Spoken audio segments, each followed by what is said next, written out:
bai, hori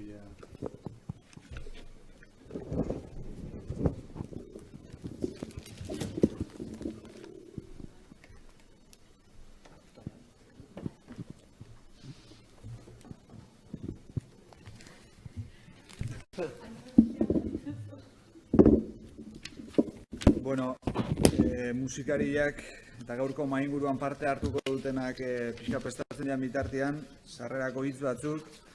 Bueno, ditu gara maskararekin ibiltzen eta arraroa egiten da, baina ez defentsari gabe egongo bagina bezala, ila bilutxik, baina bueno, jende askorik ere ez dago aretuan eta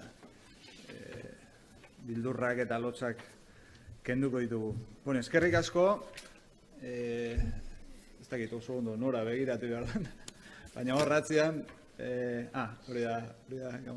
horratzean zabeten guztioi, nik uste hizkuntza teknikari badelako eskola bakoitzean piztuta dagoen zu bat, esperantza bat, gogo bat, eta zuentzako ere gonbidapena gaurko mahaingurua, ni saiatuko naiz gidatzen, baina zuek edozein momentutan zerbait esan nahiko bat zenute, bidali lehen aipatutako helbidera edo Twitterren edo komentatu bai. Ni ere hizkuntza teknikaria naiz nire ikastetxean, ezagutzen dut ofizioa eta ederra da, ederrian gogorra eta gogorrian ederra, eta maitasun batek gidatua, hizkuntzak, eta hemen zuedanokin batera sentitzea, bat sentitzen naiz, lan talde handi eta eder bateko kide.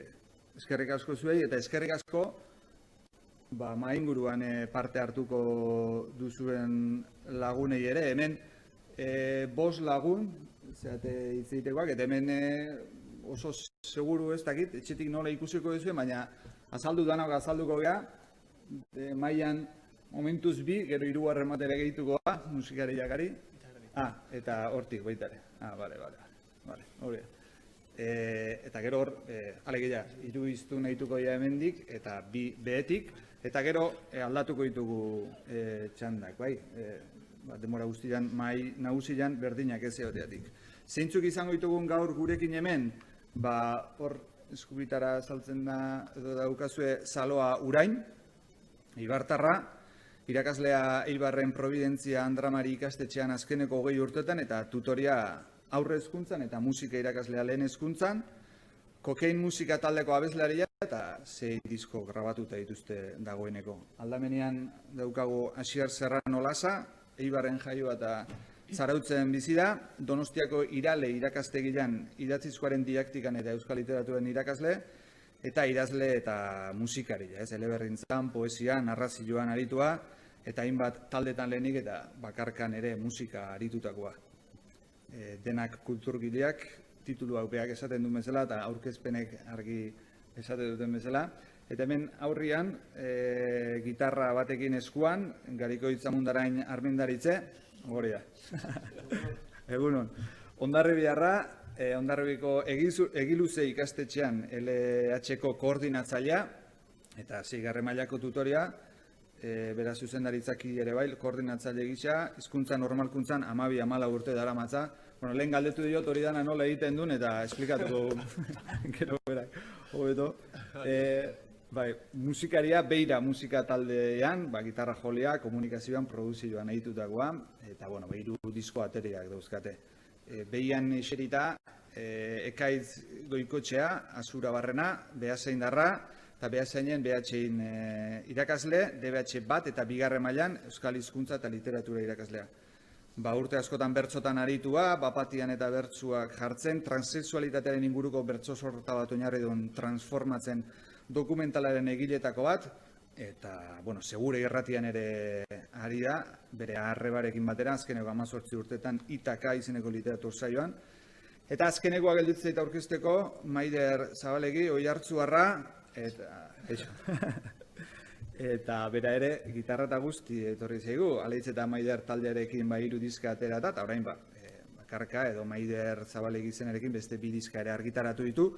Eta iritu zaigu, teoriak eta ondo daudela, baina guk praktikara eraman nahiko genuke hau dana pixka bat, Garik eta Maiderrek proposatu zuten, kantu batekin hasteko idea eta zoragarri iruditu zitzaigun. Beraz, Gukoi da dakiguna izenta. bueno, eta klasiak ematen ere bai, ez? Gero itzengo dugu hortaz, aurrera, nahi zutenean.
Hori da egitunak eguna. Hoixet.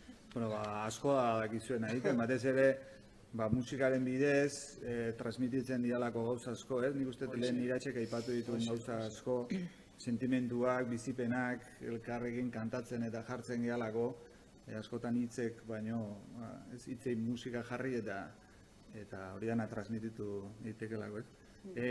Nik horrekin zerikusi jaukalako, aurreneko galdera, hola txandan erantzuteko, ia zuen kulturgile, bai, nebalimenzu iseri bakoitza bere tokian,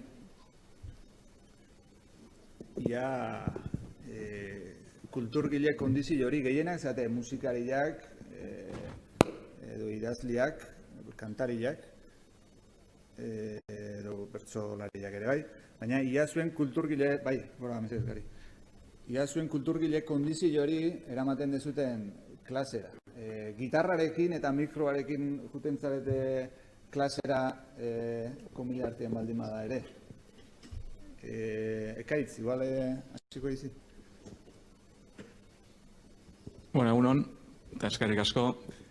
Nik nahiago nuke ez da, instrumenturen bat jotzen baldin baneki ikaragarrizko inbidia ematen didate ez da, eta pentsatzen dut baliabide indartsu bat dala ez da, jotzen jakinezkero.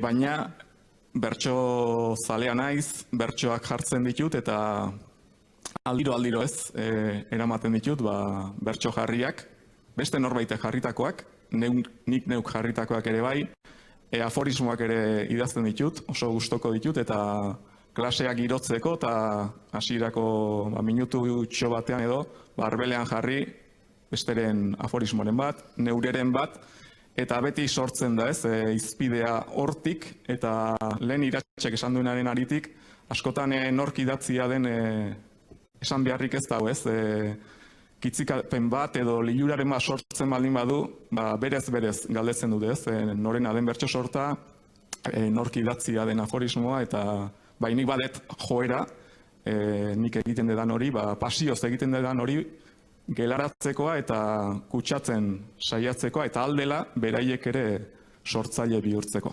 Ikasleak kantuan jartzen dituzu, lortzen duzu, ze DBH-en, ni ere DBH-eko irakaslea naiz eta lotsatzen dira ariketa arrotza da kantuan jartze, ez? Eta ez bazean kantu bat ez duna kantatzen duen herri bat, ez zala hilko, ez dakitzuk nola bizizun hori, lortzen dezun kantuan jartzea. Ni saiatzen naiz ikaslengan asko hurbiltzen ez, eta jakiten bakoitzaren zaletasunak eta nahiak eta ze abia puntu duten ez.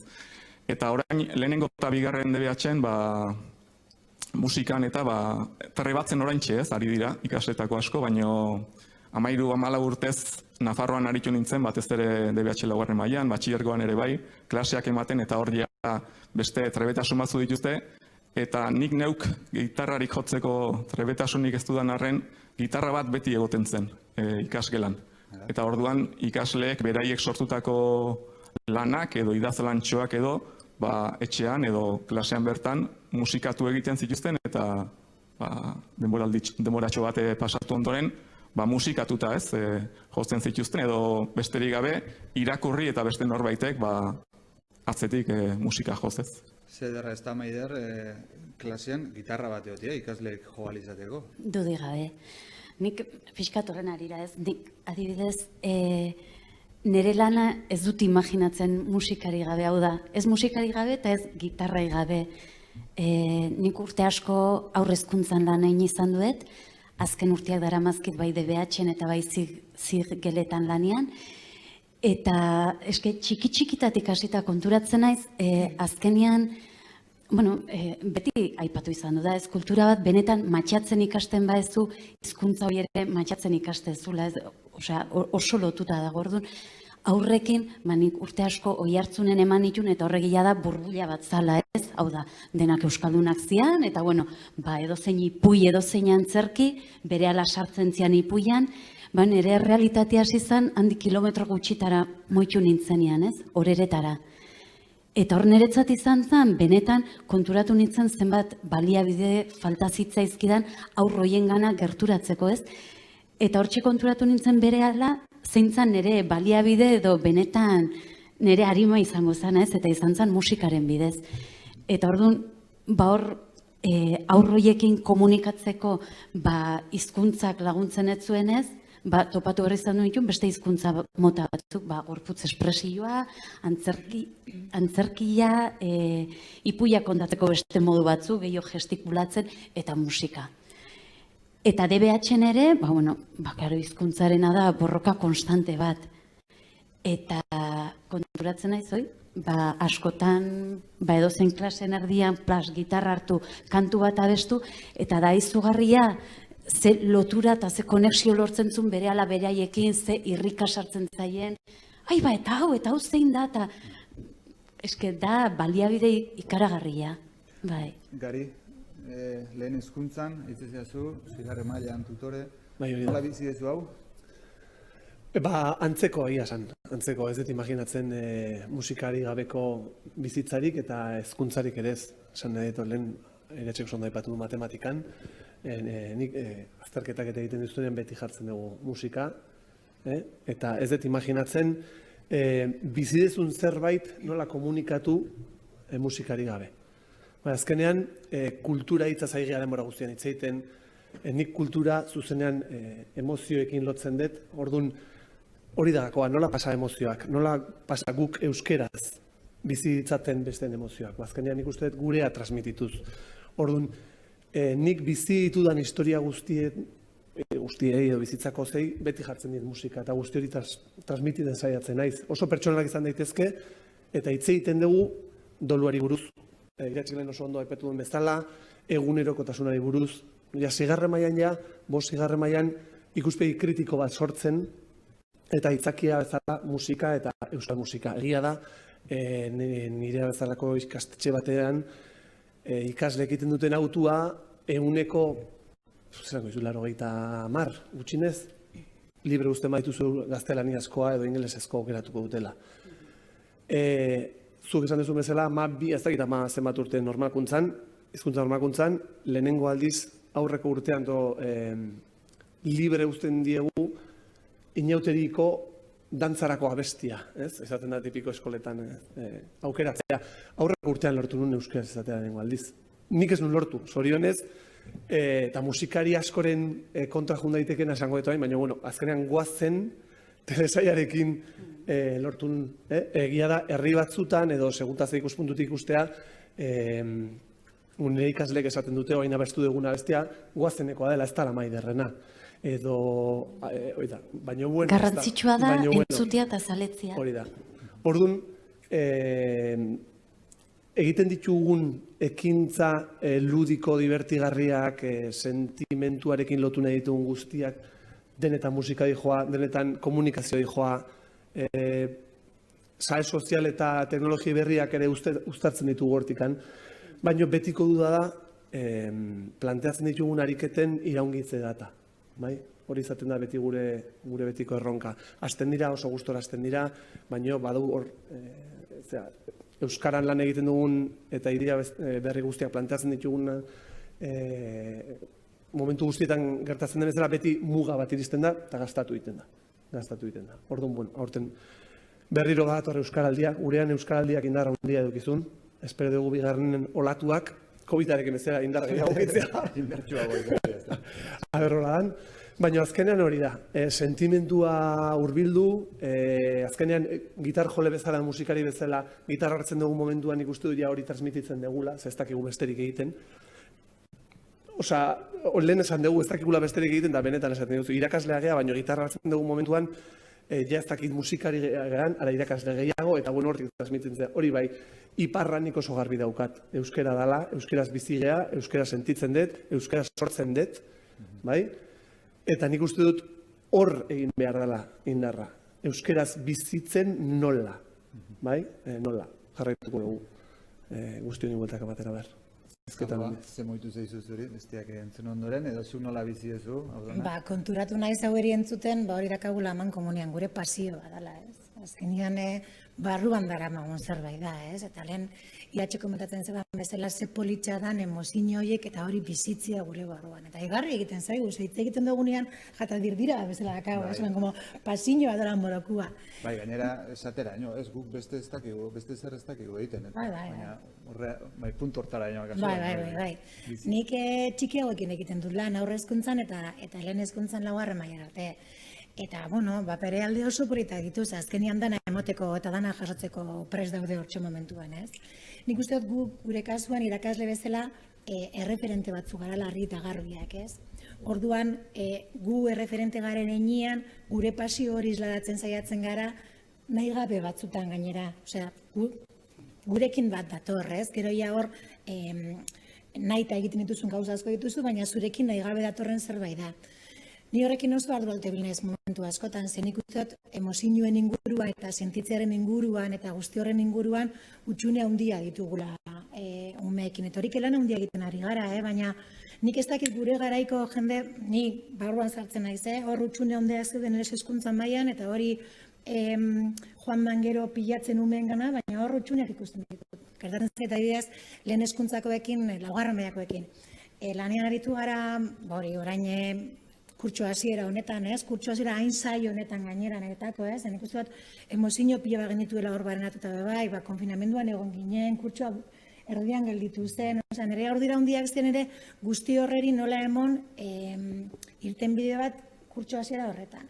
Horrekin batera, nik gelan familia asko ditut eta ume asko ditut, beraien hizkuntza, ama hizkuntza ez dena euskera, beraz, konfinamendu guzti horretan, galera, ero bentsat, atzerapen handi batean lortu egin da. Eskola bakarrikan daukaten momentu batean, hori, eremu hori, ero espazio hori, euskeraz bentsat hori lantzeko, eta musikaren inguruan egiten danarekin, gehiago.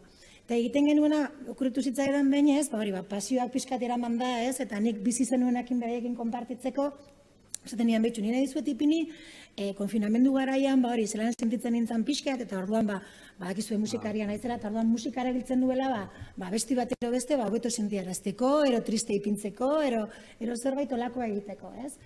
Eta proposatu nian beraieri, nahi baldin bazuten, bakoitzak ekartzeko abesti bat, eta horrela, abesti hori gero gelaurrean aurkezten zuten denok entzuten genuen, eta abesti hori zergatikan aukeratzen zuten. Egia da, libre utzi niela. Ez nuen zartu hor euskera izan behar zenik abestia, zirutzen zaren emozioen inguruan, gehiago zela garrantzitsuagoa zela, beraiek ekartzea zerbait pertsonala zena beraien dako, eta benetan garrantzi bat zuena, ez? Eta gero, landuko nuela beste batean, egin hori izan dugun bezala euskararen inguruan. Baina oso polita izan da, Ara, batzutan oso galduta daude, gu ere bai batzutan, eta esaten denean, orain nahi duzu entzun musika pixkat, eta ia zer nahi duzuen sortu eta horri batean da, baina zerin behar da handireño, baina zer, ez?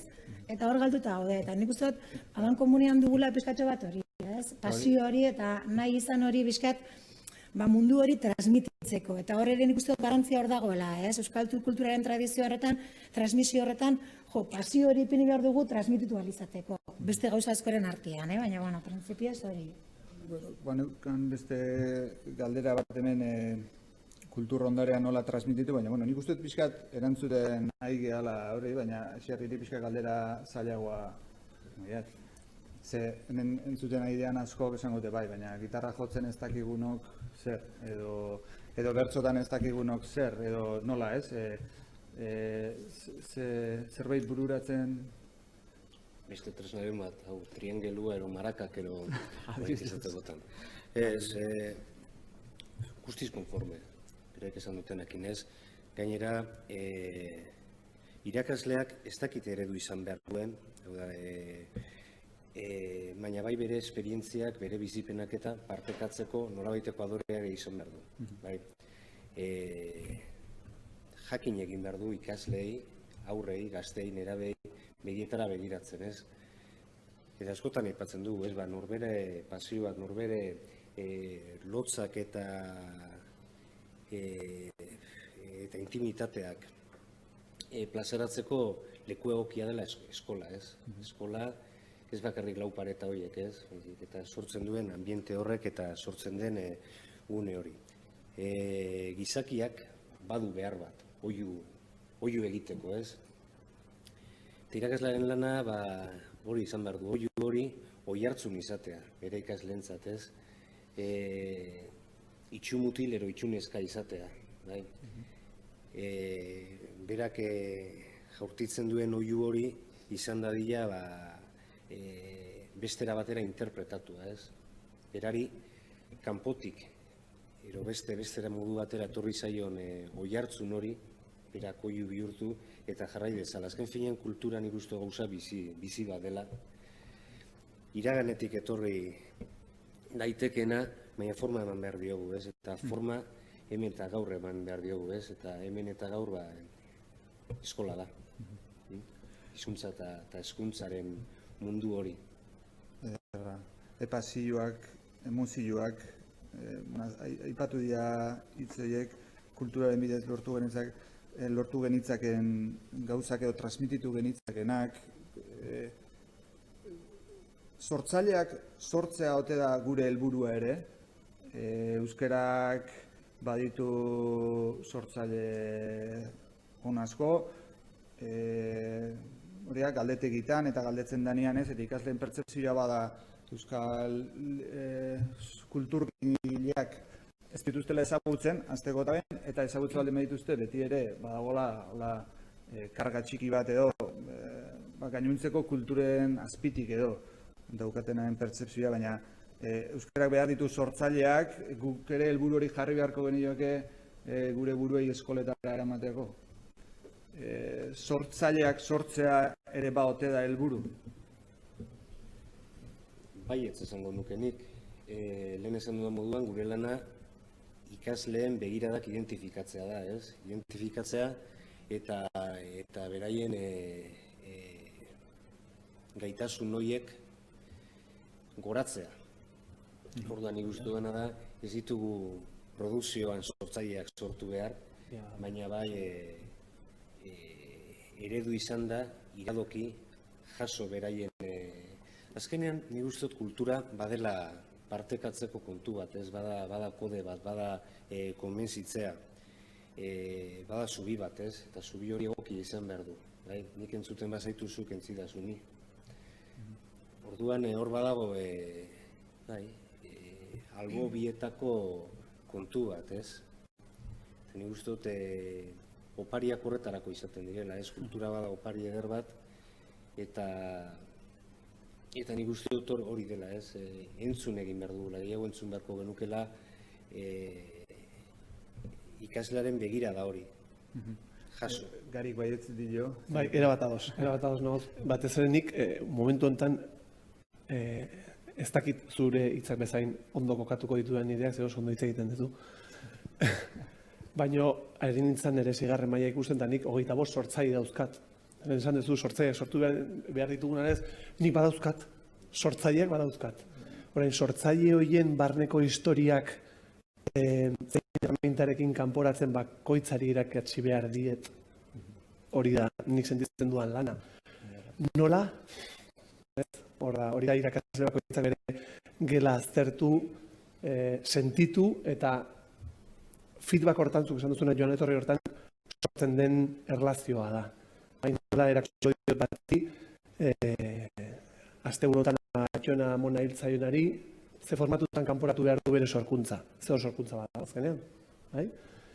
Eta gainera, zaloak esan duen bezala, zenetaz hizkuntzatan bizi duen, gainera nik horri gehitu behar diot, nire iparreraren joatearen norantza, euskarara ematea. Orduan lana oso zaila da. Nire ustez oso zaila, baina nik uste dut horretarako gara euskaldunak eta horretarako gara irakasleak. Hor, pantailan bestalde dauden irakasletatik batek bakarrik sentitzen badu informazio trasladatzeko dago ikasgelan, nik uste dut sobratzen da. Gu gaude, zuk esan duzun bezala, oihu hoien oihartzuna izan, ikasleen sorkuntzako bideratzaile itxulagun, esan duzu, eta horretarako gaude, eta sentitzen ez dunaren tokia ez da hizkuntza. Hezkuntza hori da. Hezkuntza bizi egin behar da,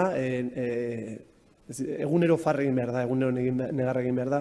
Ze sorkuntza guzti horiek egunero pasatzen dira, geletan, 25 sortzaile dituzun toki batetan. Batzuk aitzakia bezala, musikarekin egiten dugunez errazago suertatzen zaigu. Baina beste batzuk idatziz egiten dute. Saiatu izan da musikariak beti idazten zerbait. Ez bertsolariak edo idazleak bezain ondo, gehienetan, baina saiatu behar da, tresna guzti eman eta bakoitza kokatu sorkuntza mundu batean. Eta batez ere barruan daukagun erensuge hori edo barruan dauzkaten erensuge batzutan suzko erenzugea dira, bestan koloretazko erenzugea dira, baina erensuge horiek ateratzen. Ez dakite, lehen keitzek aipatu zerbait, edo Maider Zaloa sortzaile izatearen helburu hori bilatzen ez zuten. Oso ondo esan du nik uste Garik, 25 sortzailea ja berez dauzkagu, ez? Ni bat natorre, Asierrek eta Garik esan dutenarekin ez.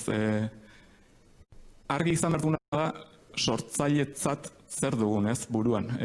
Nik uste dut sortzaileak ikasle guztiak direla, banako guztiok garela sortzaileak ez. Baino begiradak osatu egin behar ditugula, elkarren begiradekin norberarenak osatu, elkarren oihartzun izan, Asierrek zion bezala, eta klaseak eman baino klaseak sortu egin behar ditugula, ez? Irribarreak sortu, negar egiteko guneak sortu, eta horretarako ezinbestekoa da ikasleengandik oso hurbil egotea, ezagutzea, barrentzea ikasleen gora beretan, oldozpenetan, eta jakitea, ez? Jakitea batzuetan oihu egin behar dela iruditzen zaidalako askotan klaseak oso planoak izaten direla, ezta? Nik ikaslei askotan galdetu izan diet, zenbatetan negar egin duten, ez? Bigarren hezkuntzan hasi direnetik klasean. Eta klasean 6-7 ordu pasatzen dituzte egunero, eta ez da normala, klase guztiak aldarte plano batean, ez? Ematea, eta negar esaten dudan bezala, barre edo algara, ez da? Horregatik, Garik zionaren hildotik, ez? Hori nola egiten da, ez? Nik gogoan dut, berak esan duelako, ez?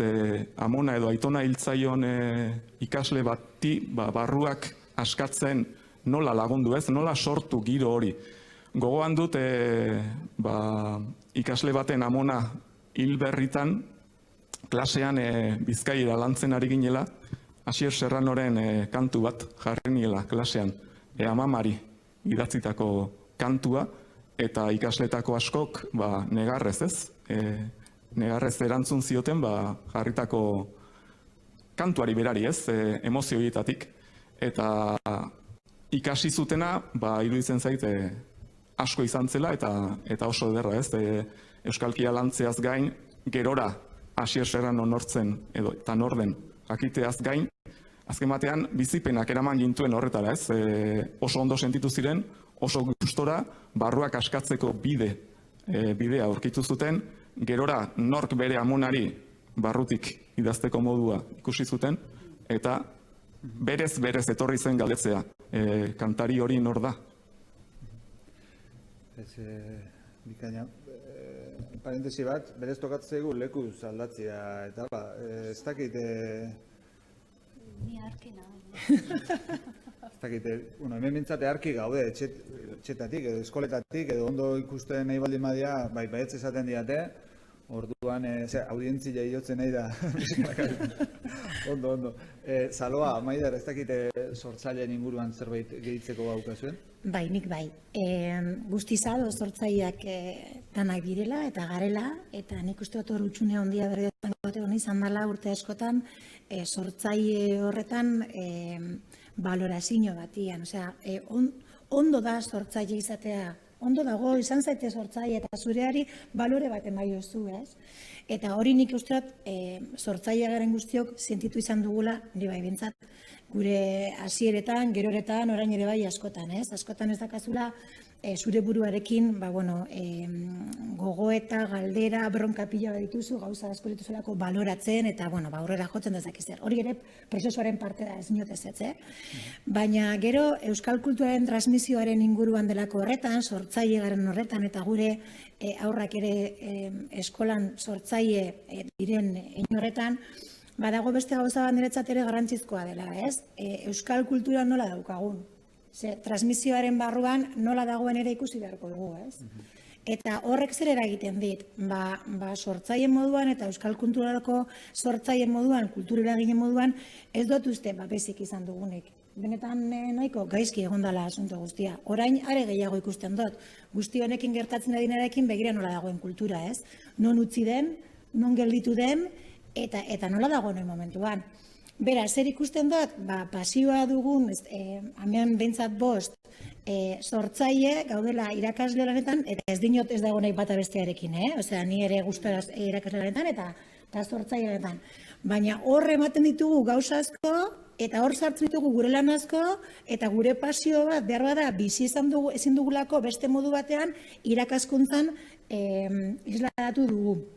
Ez dino txarraganik, azkenean esan dugun bezala, pasio bat daukagu, eta espero dut horrela guk maite dugun kultura hori benetan transmititzea, eta gure aurrei benetan gogotxu epintzea, ez? Hori ados nago. Baina nik uste dut islada badela nola dagoen euskal kultura, eta nola egon den, eta nola dagoen hori momentuan. Eta transmisioarekin zerikusia duenez, nik uste dut oso garrantzizkoa hori begiratzea. Eta ez dut uste instituzioek, kasu honetan, inolako babesik ez jarri dutenik, ez jarraitzen dutenik ipintzen.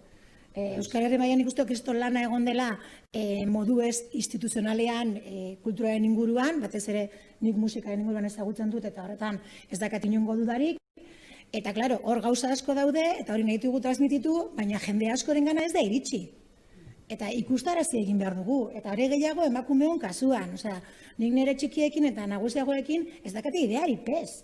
Behar bada herrian bertan emakume pila bat gaudela, musika sortzailea, kultureragileak, musikaren inguruan nabil gehiago ezagutzen ditu balako, baina pila bat daudela, eta ipintzen dizkiozu beraien aurrian, eta flipatu egiten dute, baina horre darak eibartarra dira, klaro. Eta inguruan, akasuz, eta referente horiek behar dituzte, eta ikusi egin behar dituzte gauze horiek. Beraz, guzti zadoz egin behar dugun guzti hori, material guzti hori hartu lortu behar dugula, baina guzti hori instituzioek ere lan bat hartu behar dutela, eta benetan, babes bat eman euskal kulturari, eta euskal kulturan dagoen sortzaile pila bat eriz. Benetan, kriston pasaba dagoen buruan, ikustu horrela dela, Zaten aizean erekin. Parentesi bat, Simon Fuchsek idatzizun berrian, artikulo bat, Euskaldunak eta Baskoak, eta bertan ala zioek, gure lurraldean kulturak pandemiaz gain murrizketak jasan behar baditu, euskal kultura eta euskal komunitate eta euskara bera desagertuko dira. Zeren jakina da, eta 2020 azari naiz esaten dugeak, Frantziak 2 bilioi euro inbertituko dituela frantzes kulturan, Netflixek hainbat serie eta film egingo dituela ingelesez, Ameriketako estatu batuetako armadarari dela prestatzen. Bueno, alde horretatik ere beharrezko dela. Ez dakite eten dizuan. Ni pixkat bere hildotik ninduan, ez? Bueno, azken finean ikustut, adibidez, konfinamentuan oso nabarmen izan da denoi zerk bizi iraundu gaitun, ez?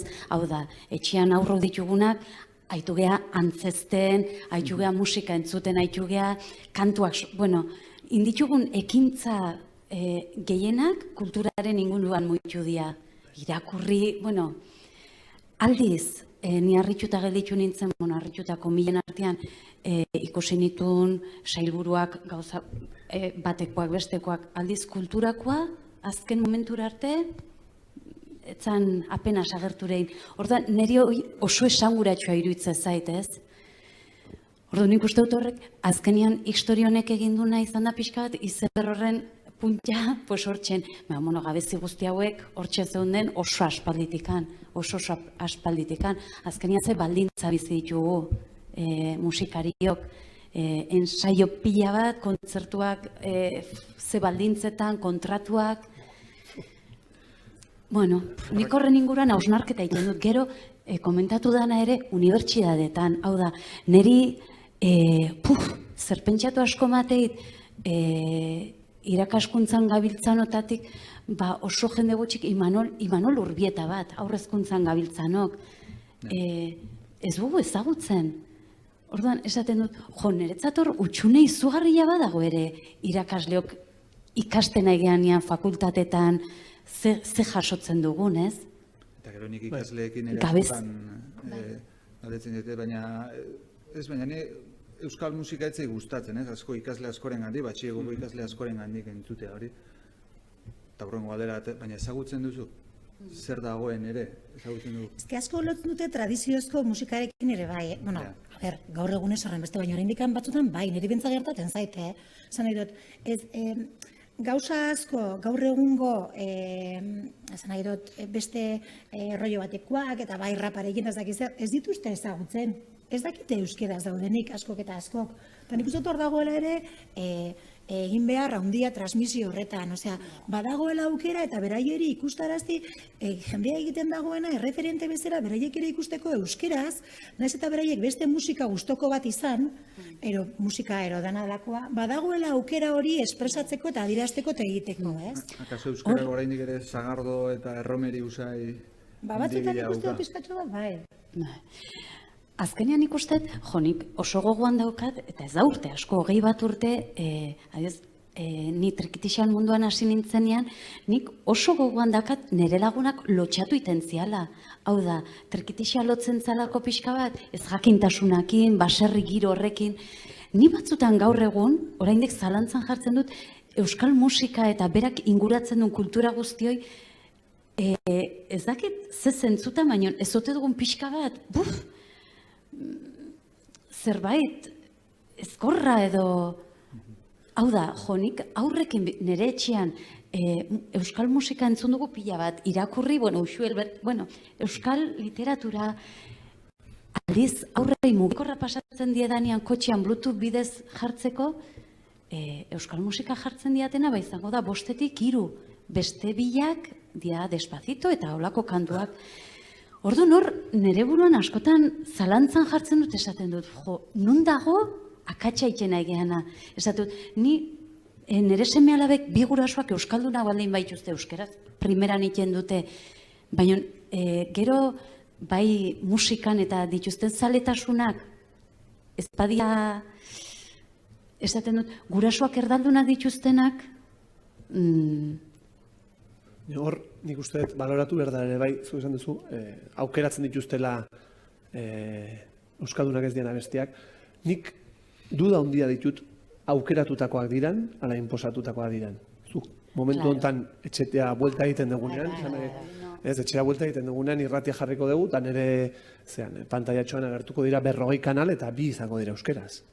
Momentu honetan nik uste dut, nola esaten den xua behau, jasaten ari garen presio orokorra guztian, hizkuntzarekiko kulturarekiko da, orain artekoa, baina askoz handiagoa. Guk, gure garaian, komentatu duzu, askoz kultura gehiago moitzen zan, eta guzti hori, baina zekao, jasaten genuen presioa, nik uste dut txikiagoa zala, nire ustez. Telebistetatik, kanalak, batez ere aplikazioak, nik uste dut gaur egun, gainera, telebista bigarren mailako bihurtzen ari dela, baizik eta da, zuk esan zu Netflixa, momentuan aukera ditzazkedan aplikazioak edo ikusi ditzazkedan bideoak, guztioetan nun dago euskera. Bilatu egin behar da, lan egin behar da. Eta gero zuk esan duzun bezala, halako batean, haze polita da, ze ondo, eta zakiz eta gustatzen zaita, gure hartzen dugu, baino, kriston lan, azkenean presio horri buelta ematen diogulako da. eskorazkenean, Ez ni pizkat gaiztakeri bat egiteagatik eta pizka gaizto papera jokatuko dut, bai? Zeri ditzen diogu euskal kultura, hori da batetik oinarrien hartu behar duguna. Eta ero ez alde batetik, nik uste dut herri batean bizi garela, non inbertsio itzelak egin diren euskal kulturarekiko, baliabideak baditugu. Nik uste dut, eratu dugula azken urteetan, halako tenplu bat, urrezko tenplu bat, baina fatxada bakarrik dela tenplua. Tenplu horri garrantzia ematen dioguna. Barrukoa, benetan, oinarria, euskal kulturan oinarria, astu da daukagu. Denok ikusten dugu nolan aritzen garen Durangoko azokan, Durangitiza jota, zer dago horren atzean, zer dago motivazio horren atzean, ez? Benetan hausnarketa egiten dugu, gota egiten dugu, zer den helarazi nahi dieguna, gure ondorengoei, zer den jaso duguna guk. Orain konturatzen ari gara, halako bataietan, internet ero telebista bidezko kateetan eta badakaula beste arerio gogorrago batzuk. Iratzek aipatu du ez, etenak ez, eten horiek ez ditu jakin aprobetxatzen, krisi garaiak ez ditu jakin aprobetxatzen. Eta orain ere krisi garai bat ere bizitzen ari gara, ez delako aspaldiz etorkiguna, eta krisirik okerrena da ez dakigula nor garen, zer ditzen diogun euskal kultura. Eta diruz aberatza izan garen herri bat gara, eta horrek lausotu egiten digu begira. Uste dut badela olako tenplu hori eratu dugu, baina tenplu hori ezakit urrezkoa ero kristalezkoa da, eta ezin dugu ikutu, ezin gara sartu barrura. Ikusi ezazu, adora ezazu, baina ez sartu. Ez delako jabetuko zara zer dagoen bertan, zen asmaz dagoen bertan, ez? Nik ala ikustu dut, eta gero, erreferentzia guzti horiek, ez? Bai, bizi izan genitunak, gaztetxekoak, beste mugimendu ez instituzionalizatu horiek, erorian geratu zaizkigu, ez? Ikusi dugu eta pixkat iratxeren azalpenak, behin da berriz azaldu dira, baina ikusi dugu edo demonstratu ez euskara jakite hutsagatik ez dugula jendea euskalduntzea lortu. Beraz, ados gaude danok, kultura ote da iratxe proposatzen duen bezala bidea. Hor jarri behar gintuzke indarrak eskoletara kultura planak eramaten, geletara kultura ekartzen. Nik uste bai ez, baina ez bakarrik euskalduntzearen, zan nahi dut. Berez kulturaren transmisio hori beharrezkoa delako, ez? Komentatzen ari garen bezala, zan nahi dut. Azkenean beharrezkoa delako kulturari transmititu bai urteak jarraitzeko eta benetan hor jarraitzeko eta bai ere jendeak ikusteko eta ume horiek ikasteko hori, ze polita den zure barruak nahastu, bilatu eta modu desberdinetan bilatu edozein dantza, musika, antzerkia, literatura denalakoarekin eta adierazi eta zuk esan nahi duzuna hor oihu egin edo esan duzuen bezala, ez? Eta horreri bere balorea eman, baina nik uste dut hori ez bakarrikan euskalduntzearen gatik, baizik eta garrantzizkoa delako kultura transmititzea, horregatik nindo janen, pizkatxo bat hori nola dagoen kultura eta ze garrantzi eman behar digun gero hori transmitu balitzateko, ze bestela nik uste dut horretan guztiz ados nago zurekin hor bukaera bat dagoela, ez dela bakarrikan euskera mintatzen nahi zelako, euskera dakidalako, euskara ez badut bizitzen edo sentitzen diegun bezala kultura, hor gelditzen da, ez? Karo, azkenean, hizkuntza bat ikastea zerk eramaten zaitu. Nik uste dut horren atzean dagoela sentimentu bat. Hau da, zuk ikusten badezu berdin zait, erdalduna zea eta musika bat gustatzen zaizuna edo antzerki gintza edo, hor sartzen juten zea poliki, hau da, motibatzen dizu, ilusionatzen dizu mionetzat, guzti horren atzean emozioak daude. Matxatzen badezu zerbait, azkenin irrika bat sortzen zaizu, gogo bat, nahi bat, ez dakit. Kanpotikan etortzen dian batzuk, beharrik ez badute sentitzen hizkuntza bat ikasteko. Alde guztitan, Eusko Jaurlaritza gobierno basko baldin badago, jazta ulertzen dut hor, ze behar daukandik Eusko Jaurlaritza ikasteko?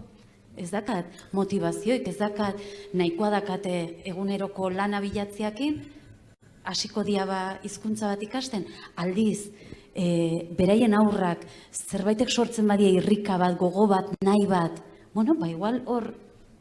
Eskolako horrera egin beharko luke, ez? Irrika hori, nahi hori, pasio horiek, emozio horiek sortzen. Eskolak eta inguruak, sariak di azkenean. Eskola dia, aurreko urteko datuetan hitz egin izan dugu normalkuntzako bileretan, eskolak bermatzen dizu hizkuntza bat ikastearen 12-15. D ereduko eskola bat. Hori da, aurrak urtean pasatzen dituzten ordu guztietatik 12-15 bitartean dago. Horrela ezin da hizkuntzatik ikasi.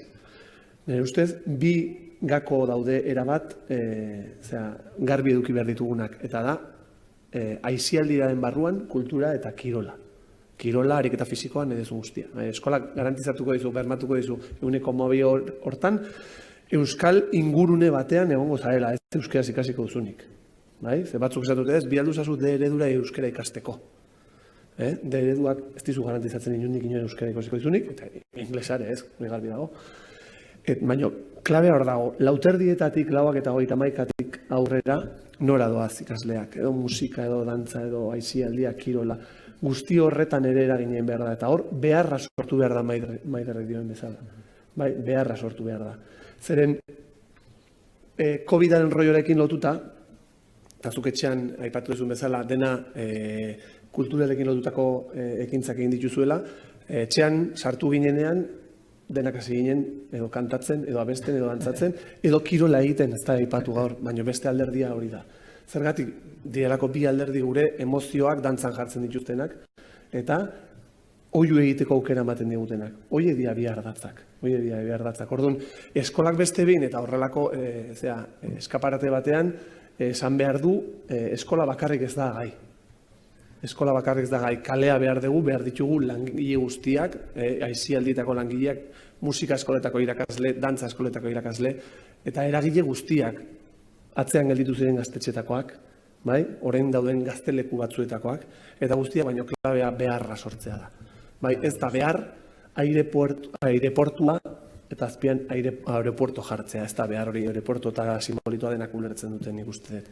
Baina beharrak sortzez ditugu bitartean. Eta gustatu zait aisialdiare ekartzea, ez, eta ikasleek eskolan zenbat ordu pasatze dituzten ere kontziente izatea guretzako askoa, baina azkenean 1,15 edo egiten dutelako, eta gero bere urteko ordu guztien 1,15 sartze dutelako eskolan, eta gero aisiak daukan garrantzia, eta gaur egun ez udaran eta zenbat kanpaldi edo zenbat ikastaro egiten dian, asko ingelesa ikasteko, ez, eta zaldiz, ikasi ingelesez, zaldiz ibiltzen, ikasi ingelesez, golfian ikasi ingelesez, baina...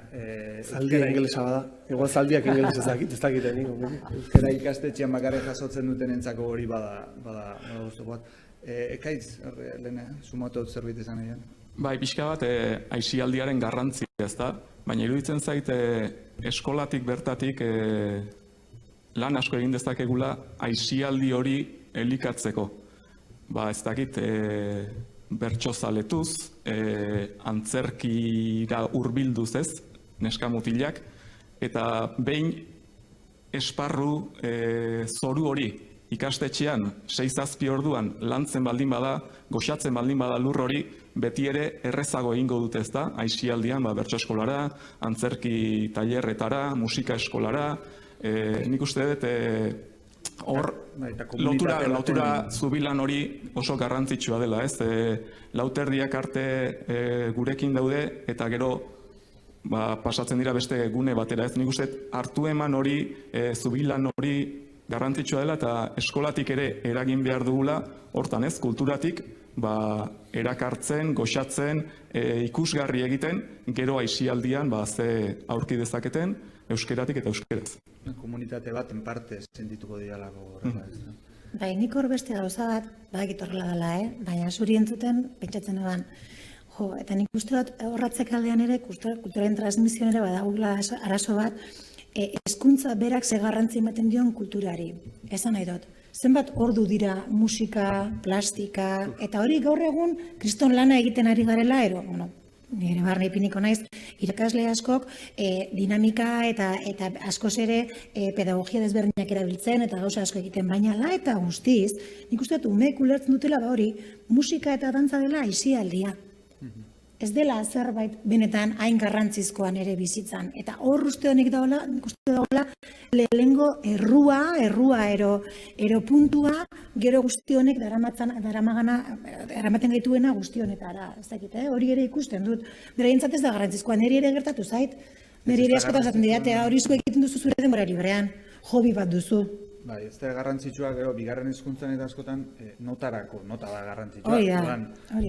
Nota zenek emango dizu, adiz trinkoak emango dizu. Emango dizu nota beste buruz jakiteak, idazle askoren bizitzak, edo horrak, edo orduan. Aixirako bihurtzen da, edo bigarren maila. Badiru hori aurreneko planora pasa behar dugula, ez? Aurreneko mailara eta gure eguneroko... Eta bizitzaren nota zein jartzen digun, hori ja planteatu beharko litzak ere bai. Zuk eskolako nota aipatu duzu, baina azkenan kulturak bizitzarako nota edo bizitzarako armadura jartzen laguntzen dugu. Armak bai, ez? Eta gaina esan da behin da berriz, pandemia gara jontan etxean geundenean, gure arma sofistikatuena edo hori izan dara, ez? Askatzeko gure oiu eta kezka horiek. Iñaki, ez dakite denboraz, ez dakite jendearen galderarik badaon? Iñaki momentu bat, bakarrik esatia horrekin aipatu dozunekin eta pizka boro biltzeko nik uste horrek konturatu behar garela egiak eta gezurrak guk sortzen ditugula, ez? Eta kultura, beharrezkoa da, lehen aipatu dena, ez? Zer iditzen diogun kultura, eta lehengo gezurra nik uste dut aitortu behar duguna da kulturak ez gaitula gizarte zoriontsuago bat egiten. Kulturak ez gaitu zoriontsuago egiten. Egiten gaitu akaso libreago, askeago, bai? Baina gero guk erabaki behar dugu zer egiten dugun libertate horrekin, askatasun horrekin. Nik uste dut horrari garela, hor galtzen dugula termometroa eskutik. Non kokatu. Hizkuntzaren lana da, gizartearen lana da. Nik uste dut hor dagoela, zer deitzen diogun, ez? Hemendik aholdundu egin beharko gineke, kultura ditzen diogun horretan, ez? bukatze aldera, pixkate, saiatu geha hasieran pixkate marko praktikoan, gure egunerokotasunean, eta egiten genituen gauzak eta aipatzen, teorikoak ere txertatu ditugu, ez? Iretxek esan dunetik, etorkizuneko erronka batzuk edo proposamen batzuk ere, bueno, zirreborratu ditugu, ez? Kulturak izan dezakeen garrantzi, ez? Belaunaldi gazteek euskarari eutxiko badiote mundu globalizatu honetan, bueno, ilusioak, pasioak eta arrazoiak sortu beharko ditugu, ez? Euskara ipatu dan guztiaren laburtzapen modura edo apuntatu dituan gauza batzuk, ez?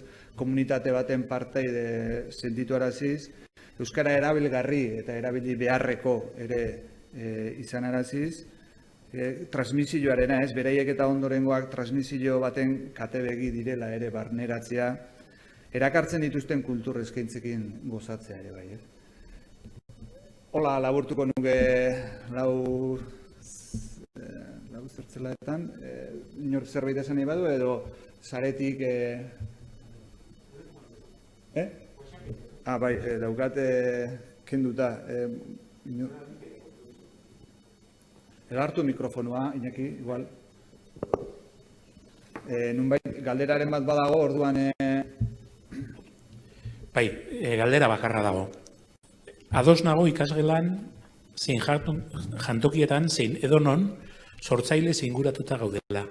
Kultura ondarea etengabeko sortze eta birsortze prozesuan dagoela. Dinamika horrexek mantenduko baitu kultura bizirik. Baina nola sortzen da? Nondik abiatuta sortzen da? Ondareak, iraganekoak eta egungoak ematen dizkigu sortzeko behar ditugun oinarri eta ereduak. Euskal ondoreari buruz, ezer ez badakigu, zer referente hartuko dituzte gure inguruko sortzaile guztiek? Baiala da, ez? Nik uste dut lehen aipatu duguna. Eredu egokia garagu, irakasleok eredu egokia gara, ero pasioz egiten dugu bakarri. Pasioa bakarri behar dugu, ero jantzita egon behar dugu hortan, ez? Hau da, nola melarazi, armak ero estrategia horiek nola erabiltzen erakutsi, ez? Nolan sortu didaktika horiek, uste dut asko daukagula egiteko hori. Balia baditugu, baina ez dakigu oraindik horiek bideratzen. Lehen aipatu da, ez, testu liburugintza eta holako nondik heldu eta holan, eta hor badaude testuak, hor aurkituko ditugu bertso idatziak, aurkituko ditugu kantuak, aurkituko ditugu antzerki saioak eta, baina horien erabilera ez badakigu galduta gari gara, ez. Horregatik ezatu nik askotan, ez, proiektu bidezko ikaskuntzak ere, hori guzti hori kulturaren biziraupena ere erraztu egiten duela. Beste tresna bat bere badela. Ez dakit beste zerbait erantzineko zenuketen. Zelainak... Ohar... Bueno, ni urduri nentoren, baina asko gozatu dut zuekin. Zera maskara eta guzti, gero maskara kentziakin. Askatu geha eta, bueno, eskarrik asko parte hartzeatik eta haupa zuek eta dano, bai. Mantendu ezagun zu hori piztuta, ikastetxe bakoitzean, gela bakoitzean, zu horrek argila eta perua emango igurako. Mi esker zuri. Gracias.